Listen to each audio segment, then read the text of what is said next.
9.8 లక్షల మెట్రిక్ టన్నులుంటే ఆనాడు సకాలంలో మేము ఎరువులు అందించినాం. ఈ రోజు మరి ఆనాడు మన ప్రభుత్వం ఉన్నప్పుడు సీజన్ 10-12 లక్షలు ఉన్నప్పుడు కూడా అందించగలిగినాం. డిమాండ్ ఉన్నప్పుడు బఫర్ స్టాక్ పెట్టుకున్నాం, కొన్నాం.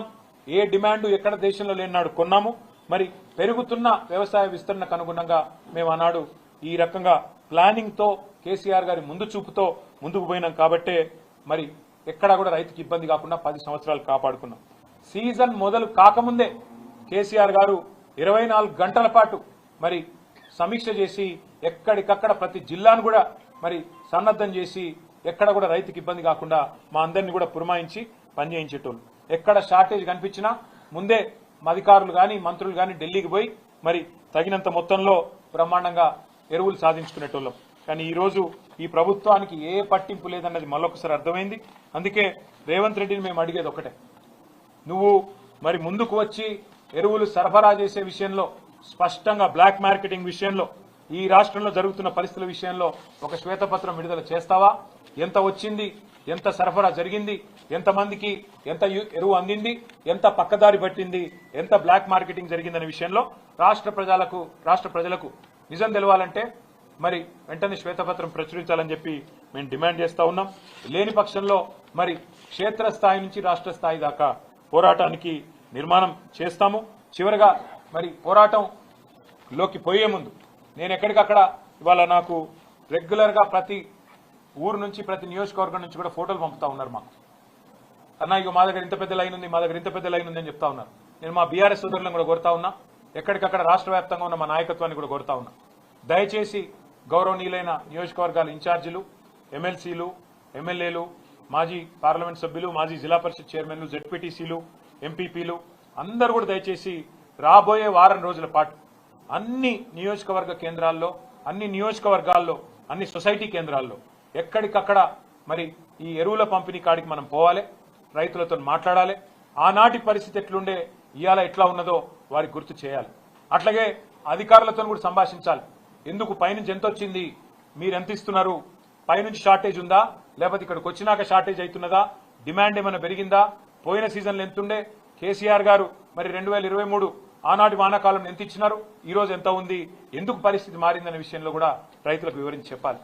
ఇక అవసరమైతే ఇక్కడ రాష్ట్రంలో కూడా మేము కూడా వ్యవసాయ అగ్రికల్చర్ కమిషనర్ గారు ఎవరైతే ఉన్నారో వారిని కూడా కలుస్తాం, వారితో కూడా మరి వ్యవసాయ మంత్రి గారిని కూడా కలుస్తాం, ప్రభుత్వాన్ని కూడా కలిసి అడుగుతాం ఏం జరుగుతుంది, ఎందుకు ఇంత దరిద్రంగా పరిపాలన ఉన్నది, ఎందుకు ఇంత మరి దౌర్భాగ్యమైన పరిస్థితుల్లో రాష్ట్ర రైతాంగాన్ని అవస్థలు పెడుతున్నారో అడుగుతాం.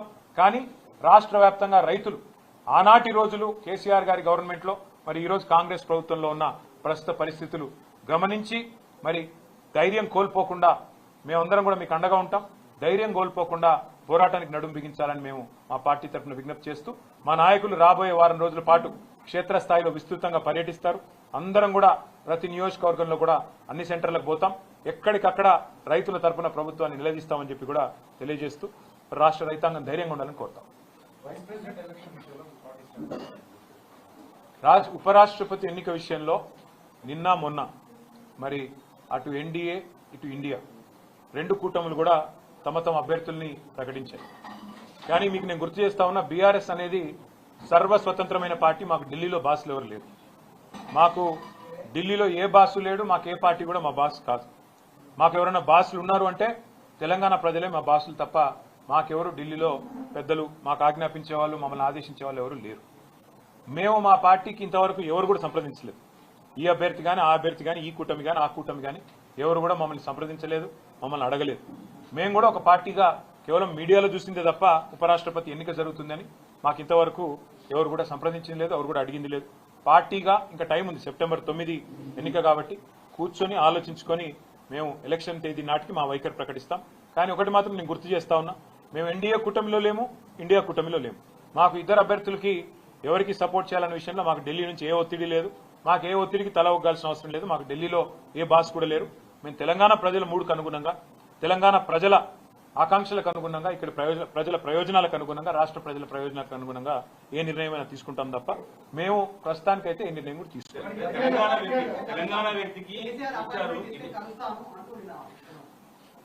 ఎవరు మళ్ళీ చెప్తా ఉన్నా, ఆయన రేవంత్ రెడ్డి గారు పెట్టిన అభ్యర్థి అయితే ఖచ్చితంగా మేము వ్యతిరేకిస్తాం. ఎందుకంటే కాంగ్రెస్